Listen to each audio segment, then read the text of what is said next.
Hello बच्चों, देव classes में आपका फिर से स्वागत है।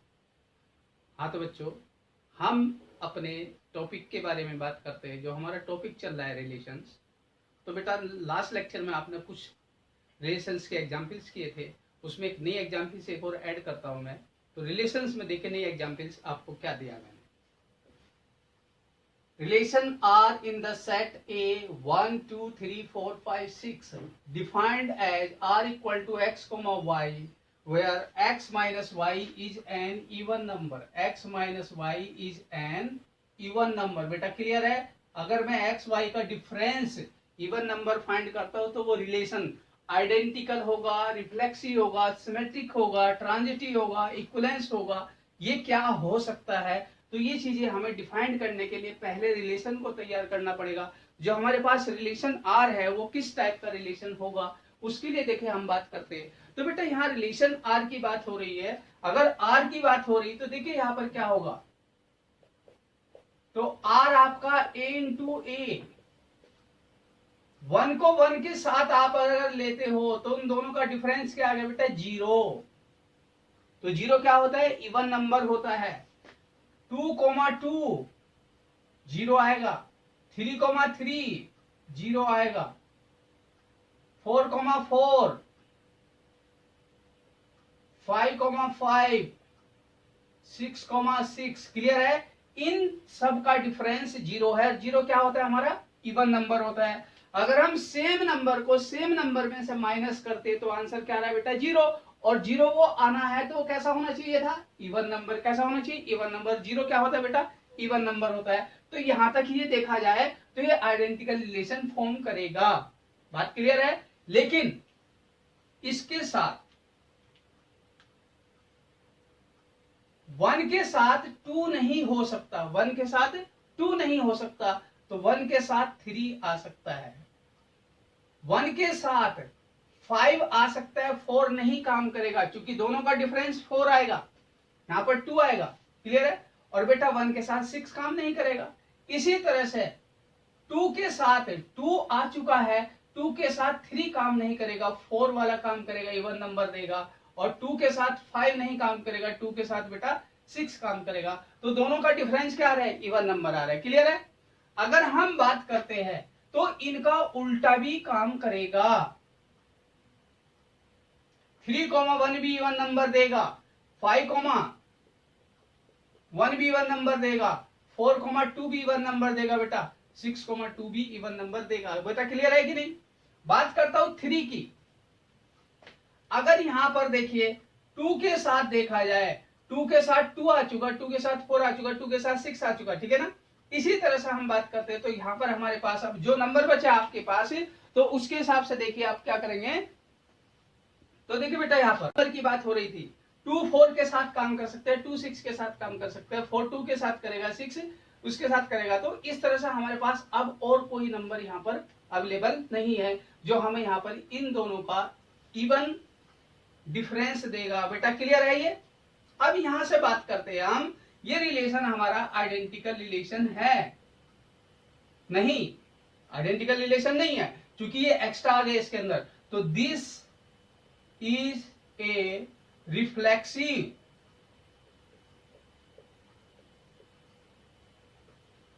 क्यों बेटा? ए के साथ ए सारे नंबर अवेलेबल है। 1 के साथ 3 आ गया, 1 के साथ 5 आ गया, इवन नंबर दे रहा है, आपको इवन नंबर प्रोवाइड करता है। ये अगर इवन नंबर प्रोवाइड करता है, ए सब होंगे, उसके अलावा अगर कुछ और आ जाता है तो आपका रिफ्लेक्सिव रिलेशन होगा। क्यों? इसमें आइडेंटिकल के साथ एक्स्ट्रा पार्ट जुड़ा हुआ है, इसलिए आइडेंटिकल रिलेशन नहीं कहेंगे इसे, तो इसे हम रिफ्लेक्सिव रिलेशन कहेंगे। सेकंड पार्ट हम देखते बेटा, this is also symmetric relation. क्यों? देखिए ध्यान से सुनना बेटा, ए के साथ बी, 1 के साथ 1 है, उल्टा देखो सीधा देखो काम कर रहा है। 1 के साथ 3 है तो 3 के साथ 1 काम कर रहा है कि नहीं? 2 के साथ 2 है, 2 के साथ अगर 4 है तो 2 के साथ 4 है तो 4 के साथ भी 2 मिलेगा। 3 के साथ 3 है, 3 के साथ अगर कोई और बनना है 3,1 तो 1,3 भी है। तो हर एक का रेसिप्रोकल। तो यहां पर a, b belongs to r है, then B comma A also belongs to R, सबके रेसिप्रोकल यहां पर दिखाई दे रहे पेयर। बेटा क्लियर है? तो इस तरह से थर्ड अगर हम बात करते हैं ट्रांजिटिव रिलेशन, ट्रांजिटिव रिलेशन अब ट्रांजिटिव रिलेशन की बात आती है, 1,1 है आपके पास, 1,1 है आपके पास, 1,3 है, तो 1,3 के साथ फिर 1,3 चाहिए, मिल जाएगा।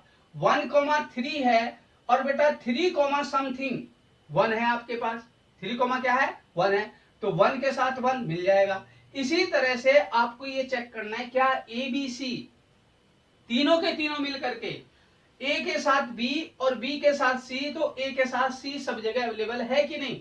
तो 1 के साथ जितने भी पेयर बने 1,5, तो 5, समथिंग 5, क्या मिल रहा है आपको 1, तो 1, है, तो इसलिए दिस इज ऑल्सो ट्रांजिटिव।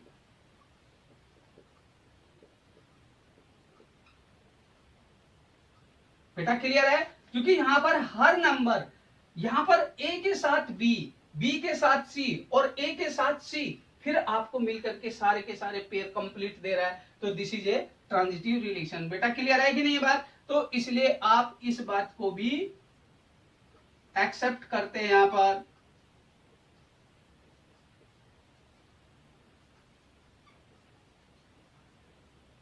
कोई डाउट? तो इसलिए बेटा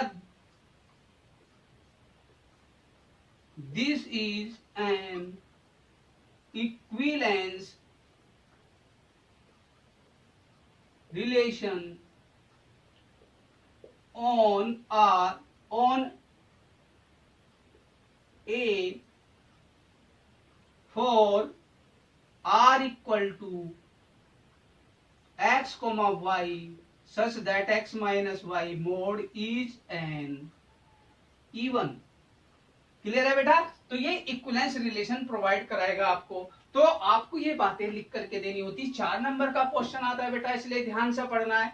इस क्वेश्चन में आपको पहले रिलेशन तैयार करना है, रिलेशन तैयार करने के बाद फिर आप उसको देखेंगे ये आइडेंटिकल रिलेशन नहीं फॉर्म करता, क्योंकि आइडेंटिकल से आगे निकल गया, इसलिए क्या कहलाएगा बेटा, ये रिफ्लेक्सिव रिलेशन कहलाएगा। और सिमेट्रिक रिलेशन को चेक करेंगे, ए के साथ बी है तो बी के साथ ए भी मौजूद होना चाहिए। किसी का भी पेयर उठा के देख लीजिए, उल्टा जरूर मिलेगा। 1,5 है तो 5,1 है, 2,4 है तो 4,2 है, 2,6 है 6,2 है। बेटा हर एक का रेसिप्रोकल आपके पास अवेलेबल है।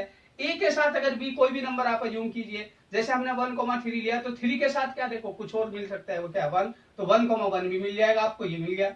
आप 1,5 है 5,1 देखेंगे तो 1 के साथ फिर आपके पास 1,1 फिर मिल जाएगा। तो कहीं भी आप चेक करके देखेंगे तो आपको उसका ट्रांजिटिव रिलेशन भी फॉर्म करता हुआ नजर आएगा। तो इसलिए तीनों की तीनों कैटेगरी अगर आपके पास मौजूद होती है, तो बेटा जब ये रिफ्लेक्सिव भी है, सिमेट्रिक भी है, ट्रांजिटिव भी है, तो ये कैसा रिलेशन कहलाएगा, इक्विवेलेंस रिलेशन कहलाएगा। इक्विवेलेंस रिलेशन की आपको प्रॉपर्टी आपको याद होगी, जिसमें तीनों रिलेशन मौजूद होते हैं, वो बेटा इक्विवेलेंस रिलेशन कहलाता है। बेटा ये सब फटाफट आप नोट कीजिए, फिर मैं आगे नेक्स्ट आपको बहुत अच्छे एग्जाम्पल बताता हूँ।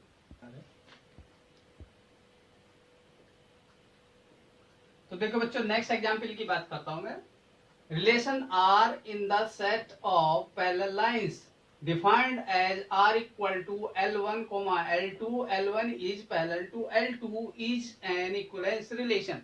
देखिए बच्चों ध्यान देना, ये बहुत इंपॉर्टेंट एग्जाम्पल्स होते हैं। इस तरह का एग्जाम्पल्स आपको बोर्ड में बहुत मिलता है, इसलिए आपको ध्यान रखना है। इस टाइप के बहुत सारे एग्जाम्पल्स होते हैं, तो आपको ध्यान देना है।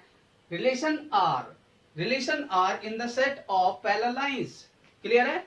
वहां पर बेटा x और y की जगह क्या लिया है, L1, L2। तो L1, L2 where L1 is parallel to L2 is an equivalence relation। तो ये हमें इक्विवेलेंस रिलेशन प्रूव करना है, तो इसलिए आपको ध्यान देना है। तो बेटा यहां पर क्या लिखना होता है, फर्स्ट लिखना होता है फॉर रिफ्लेक्सिव रिलेशन।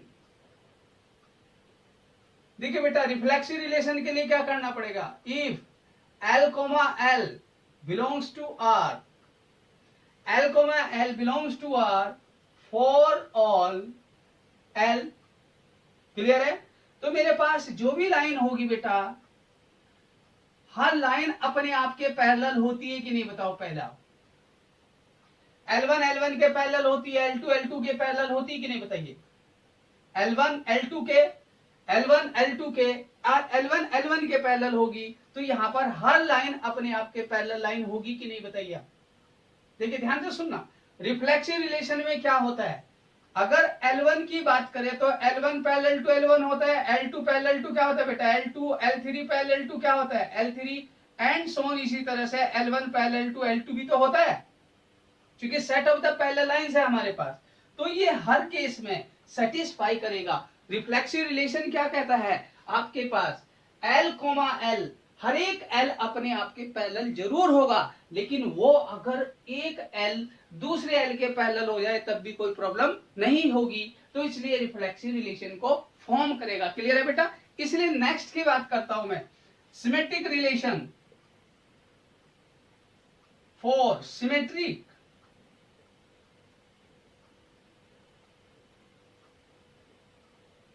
तो बेटा यहां पर इस तरह से लिखने के बाद आप लिख देना this is a reflexive relation.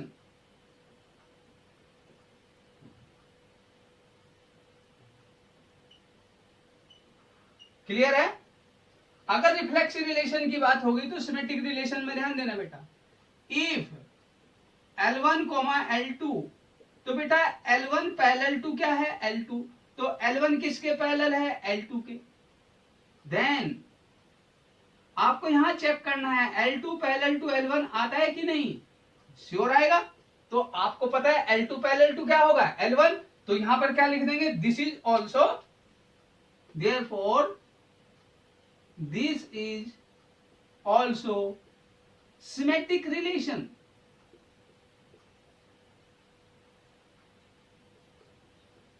बेटा कोई बात समझ में नहीं तो बात ध्यान देना, अगर कोई बात समझ में नहीं आई हो तो फिर एक बार फिर ध्यान से सुनो। हमारे पास L के साथ पेयर कोई भी देखेंगे वो हमेशा पैरेलल ही आएगा, और जब पैरेलल आएगा तो वो रिफ्लेक्सिव, वो रिलेशन के अंदर फॉर्म करेगा। रिलेशन के अंदर फॉर्म हो रहा है तो इसका मतलब वो रिफ्लेक्सिव रिलेशन हमेशा फॉर्म करेगा। यहां पर क्या था, L1 अगर L2 के साथ पैरेलल होगा तो L2 को चेक करना है L1 के साथ पैरेलल की कंडीशन देता है कि नहीं, क्योंकि हमें पैरेलल की कंडीशन बना के दिखानी है। हर लाइन अपने आप के तो पैरेलल होती है, अगर L1 L2 के पैरेलल होगा तो L2 L1 के पैरेलल भी होगा। बेटा क्लियर है कि नहीं, तो इसलिए सिमेट्रिक रिलेशन भी कहलाएगा। थर्ड की बात करता हूं, ये ट्रांजिटिव रिलेशन होगा कि नहीं। देखिए बेटा यहां से ध्यान देना, अगर मैं L1 के साथ L2 को पैरेलल लेता हूं और L2 के साथ L3 को पैरेलल ले लेता हूं, तो L1 parallel to L2, L2 parallel to क्या है बेटा L3, therefore L1 is also parallel to क्या होगा L3। तो ये कैसा रिलेशन कहलाएगा, ट्रांजिटिव रिलेशन भी होगा। अगर L1 L2 के पैरेलल है, L2 L3 के पैरेलल है, देन L1 L3 के पैरेलल भी होगा। अगर ये इस तरह की कंडीशन फॉर्म करता है तो बेटा ये कैसा रिलेशन फॉर्म कर रहा है, ट्रांजिटिव रिलेशन फॉर्म कर रहा है। और ट्रांजिटिव रिलेशन अगर ये फॉर्म कर रहा है तो इसने क्या किया, रिफ्लेक्सिव भी फॉर्म कर दिया, सिमेट्रिक भी फॉर्म किया, ट्रांजिटिव भी फॉर्म किया, तो बेटा इसलिए कैसा रिलेशन कहलाएगा, ये इक्विवेलेंस रिलेशन कहलाएगा। कैसा रिलेशन कहलाएगा बेटा, ये इक्विवेलेंस रिलेशन कहलाएगा। क्या मेरी बात समझ में आई कि नहीं, तो बेटा इसको ध्यान से समझना। फिर इसके साथ अगर मैं यहाँ पर L1 L2 के परपेंडिकुलर कह देता, एक एग्जाम्पल फिर यहाँ पर रिपीट कर देता हूँ, L1 L2 के परपेंडिकुलर की बात कर देता मैं, set of the perpendicular line, तो बेटा L1 अगर परपेंडिकुलर टू L2 है, कोई दिक्कत, तो L1 L1 के परपेंडिकुलर कभी नहीं होगी, L1 कभी भी L1 के परपेंडिकुलर कभी नहीं होगी, कैंसिल। L2 L2 के परपेंडिकुलर कभी नहीं होगी, L3 L3 के परपेंडिकुलर कभी नहीं होगी, तो इसलिए ये आपका रिफ्लेक्सिव रिलेशन फॉर्म नहीं करेगा। बेटा ध्यान से सुनना, मैंने एक एग्जांपल यहां मॉडिफाई किया। अगर मैं L1 के साथ L2 का रिलेशन परपेंडिकुलर फॉर्म में दे देता हूं तो L1 L2 के परपेंडिकुलर नहीं होगा, L2 L2 के परपेंडिकुलर नहीं होगा, L L के परपेंडिकुलर कभी नहीं होता, तो ये रिफ्लेक्सिव रिलेशन फॉर्म नहीं करेगा। हाँ सिमेट्रिक की बात करता हूं, L1 L2 के परपेंडिकुलर है तो L2 L1 के परपेंडिकुलर होगा, होगा कि नहीं बताइए। तो इस तरह से आपके पास L2 L1 के परपेंडिकुलर भी कहलाएगा, तो सिमेट्रिक रिलेशन फॉर्म कर देगा, ये क्लियर है। लेकिन अगर यही बात करें L1 L2 के परपेंडिकुलर है,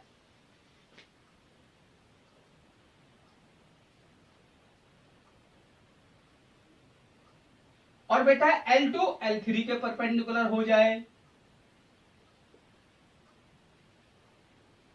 क्लियर? तो L1 L3 के क्या हो गई, पैरेलल हो गया। तो थर्ड केस में यहां पर ट्रांजिटिव में क्या हो जाएगा, फेल हो जाएगा। परपेंडिकुलर लाइन का अगर रिलेशन तैयार करोगे आप, तो उसमें बेटा रिफ्लेक्सिव फेल हो जाता है, ट्रांजिटिव फेल हो जाता है, सिमेट्रिक ही ओनली आता है। तो इसलिए आपको ध्यान रखना है, परपेंडिकुलर लाइन का अगर आपको पेयर दिया होगा, पेयर ऑफ परपेंडिकुलर लाइन में अगर आपको रिलेशन फॉर्म करना होगा, तो उसमें ध्यान रखना आपका बेटा रिफ्लेक्सिव फेल है, सिमेट्रिक पास है, ट्रांजिटिव फेल है, तो इक्विवेलेंस भी फेल कहलाएगा। तो आपको एक क्वेश्चन के साथ दूसरा क्वेश्चन आपको यहाँ पर तैयार मिल रहा है। तो इसे बेटा फटाफट नोट कीजिए, फिर मैं इसी के साथ एक और आपको देखो यहीं पर एक्सप्लेन करता हूं। तो हाँ, तो बच्चों देखो, इसमें हम एक नया एग्जाम्पल और ऐड कर देते हैं। Relation R in the set of similar triangle defined as r equal to T1, T2, T1 is similar to T2। तो बेटा आप सिमिलर ट्राइंगल के बारे में जानते हैं अच्छी तरह से। एक ट्राइंगल दूसरे ट्राइंगल का अगर सिमिलर है, तो पहला ट्राइंगल दूसरे के सिमिलर है, तो दूसरा भी पहले के सिमिलर होगा। लेकिन कोई ट्राइंगल अपने आप के सिमिलर होगा कि नहीं, देखिए, इसलिए बेटा ध्यान रखना है आपको। तो यहां पर अगर बात करता हूं मैं, तो T, is always similar to each other. बताओ क्लियर है कि नहीं बेटा? इसलिए यहां पर क्या होगा, टी के सिमिलर हमेशा आएगा या कभी कभी आएगा, हमेशा आएगा। तो आपको ध्यान रखना है, T1 हमेशा सिमिलर टू क्या होगा बेटा, T1। T2 सिमिलर क्या होगा, T2। T3 सिमिलर क्या होगा, हमेशा T3। T1 T3 के सिमिलर भी हो सकता है, तो ये सिमिलर ट्राइंगल आएगा कि नहीं? तो इसलिए सिमिलर ट्राइंगल में बेटा रिफ्लेक्सिव रिलेशन हमेशा फॉर्म होगा, क्योंकि टी हमेशा टी के सिमिलर ही आएगा। बेटा क्लियर है कि नहीं? तो यहाँ T always similar to T कह सकता हूं मैं। तो T always similar to T. बेटा क्लियर है कि नहीं? तो टी के सिमिलर होगा, तो इसलिए ध्यान रखना है, अगर मैं T1 को T2 के सिमिलर लेता हूं, T1 को T2 के सिमिलर लेता हूं बेटा, तो हमारे पास क्या होगा, यहां पर T1 is similar to T2, then T2 is also similar to T1।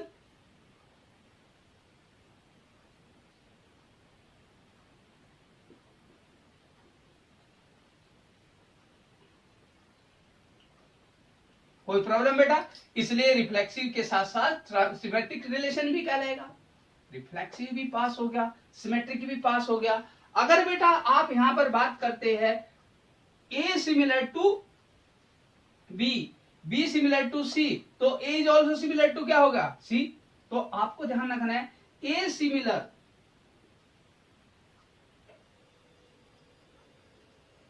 To B, तो B is also similar to C। तो बेटा A सिमिलर टू C होगा कि नहीं, बताइए? होगा।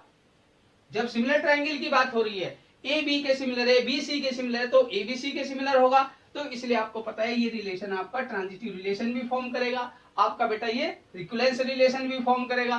तो इस तरह से आपको बहुत सारे एग्जाम्पल मिल जाते हैं। यहाँ पर कुछ भी चेंज हो सकता है, सिमिलर ट्राइंगल की बात हो सकती है। देखिए, मैं इस तरह के कई एग्जाम्पल आपको रिपीट कर देता हूँ इसके साथ। सिमिलर ट्राइंगल के साथ साथ कॉन्ग्रुएंट ट्राइंगल हो सकते हैं। कॉन्ग्रुएंट ट्राइंगल बेटा क्लियर है कि नहीं? एक ट्राइंगल दूसरे का कॉन्ग्रुएंट है, तो दूसरा पहले का कॉन्ग्रुएंट जरूर होगा। कोई भी ट्राइंगल अपने आप के कॉन्ग्रुएंट जरूर होता है। इसलिए आपको यहाँ T1 T2 कॉन्ग्रुएंट ट्राइंगल की बात हो सकती है, सिमिलर ट्राइंगल की बात हो सकती है, सर्किल हो सकते हैं बेटा सेम एरिया के, या कोई भी बात अलग अलग टाइप की दे सकता है। तो यहाँ पर आपको ध्यान रखना है, मैं यहाँ पर कह सकता हूँ कुछ भी एक नया चेंज दे सकते हैं हम। तो इस तरह के एग्जाम्पल आपको नोट करने होंगे। यहाँ पर एक छोटा सा एग्जाम्पल और ले लेता हूँ। जैसे हमारे पास लाइब्रेरी के अंदर बेटा बहुत सारी बुक्स रखी होती है, ध्यान से समझना, लाइब्रेरी के अंदर बहुत सारी बुक्स रखी है। भाई दे आपकी लाइब्रेरी के अंदर एनसीईआरटी 12th क्लास की बहुत सारी रखी हुई है। उन 12th क्लास की एनसीईआरटी में बेटा कोई भी एनसीईआरटी की दोनों बुक अगर आप उठाएंगे, दोनों में नंबर ऑफ पेजेस क्या आएंगे, हमेशा सेम आएंगे। नंबर ऑफ पेजेस क्या होंगे, दोनों में सेम होंगे, क्योंकि दोनों एनसीईआरटी 12th क्लास की है। अगर आपके पास दोनों 12th क्लास की किसी पर्टिकुलर सब्जेक्ट की बुक्स है, तो उसमें नंबर ऑफ पेजेस दोनों में क्या आएंगे बेटा, सेम आएंगे। इसी तरह से अगर टी के साथ उठा के देखोगे तो एक बुक को 2 बार उठा के देखने के बाद उसमें नंबर ऑफ पेजेस चेंज नहीं होंगे, तो नंबर ऑफ पेजेस सेम आएंगे। T1 T2 या मेरे पास बुक 1 बुक 2 अगर देखूंगा दोनों के अंदर नंबर ऑफ पेजेस क्या है, सेम है, तो बेटा T2 T1 के साथ या B2 B1 के साथ देखेंगे तो वहां भी नंबर ऑफ पेजेस सेम कहलाएंगे, तो वो भी आपका सिमेट्रिक भी कहलाएगा। इसी तरह ट्रांजिटिव भी कहलाएगा। तो आप सेम कैटेगरी की सेम राइटर की या कोई भी आप बुक की बात करें तो उसमें नंबर ऑफ पेजेस अगर सेम दिया होगा तो वो इक्विवेलेंस रिलेशन फॉर्म करेगा। बेटा इस तरह के बहुत सारे एग्जाम्पल्स होते हैं, तो आपको लिखने का स्टाइल आना चाहिए। पहले रिफ्लेक्सिव लिखा करो, 4 रिफ्लेक्सिव, 4 सिमेट्रिक, 4 ट्रांजिटिव, क्लियर है। और तीनों अगर पास हो जाए तो समझ लो बेटा वो इक्विवेलेंस रिलेशन होगा। तो ये 4 नंबर का क्वेश्चन हर साल आता है, तो आपको ध्यान देना है, इस तरह के रिलेशन को आपको ध्यान से पढ़ना है और इन क्वेश्चनों को आप कंप्लीट करना है। बेटा कोई प्रॉब्लम आएगी तो हम नेक्स्ट लेक्चर में हम आपको फिर आगे कुछ एक्स्ट्रा देने की कोशिश करेंगे। तो रिलेशंस की बात करें तो रिफ्लेक्सिव, सिमेट्रिक, ट्रांजिटिव कैसे फाइंड किया जाता है वो ध्यान देना है। जैसे यहाँ पर बुक की बात होती है या किसी और की नंबर की बात होती है, नंबर इवन होता है, ओड होता है, डिविजिबल होता है, क्या होता है, इस तरह के रिलेशन की बात करेंगे तो वहां पर आपको रिफ्लेक्सिव चेक करना है, सिमेट्रिक चेक करना है, ट्रांजिटिव चेक करना है, इक्विवेलेंस चेक करना है। अगर ये सब आपको चेक करने आते तो 12th क्लास का पोर्शन आपका कंप्लीट कहलाता है बेटा, क्लियर है। 11th क्लास में domain, range, codomain, number of Cartesian product, number of relations, clear है। और 12th क्लास में आपको identical relation, reflexive relation, symmetric relation, transitive relation, equivalence relation, अगर इन पर आप फोकस कर लेते तो आपका 11th 12th का रिलेशन का चैप्टर बहुत अच्छी तरह कंप्लीट हो जाता है। तो आप इसको रिलेशंस को कंप्लीट कीजिए और कहीं भी प्रॉब्लम आए अपनी एनसीईआरटी को फॉलो कीजिए। कोई टेक्स्ट बुक अगर आपके पास अलग से है उसको आप पढ़ के देखिए। किसी तरह के भी डाउट्स आते हैं उसके लिए आप मेरे को आप क्वेश्चन शेयर कीजिए, तो मैं आपको उसको और अच्छी तरह से बताऊंगा बेटा। इसलिए आप रिलेशन को थोड़ा कंप्लीट कीजिए। आपकी फर्स्ट बुक का पहला ही चैप्टर है, कंप्लीट हो जाएगा। तो मैं उम्मीद करता हूँ कि ये हमें बहुत जल्दी कंप्लीट कर लेना चाहिए, फिर नेक्स्ट चैप्टर के बारे में हम आगे बढ़ के चलेंगे। तो बेटा इसलिए आप रिलेशन को कंप्लीट कीजिए, नोट कर लीजिए इसको।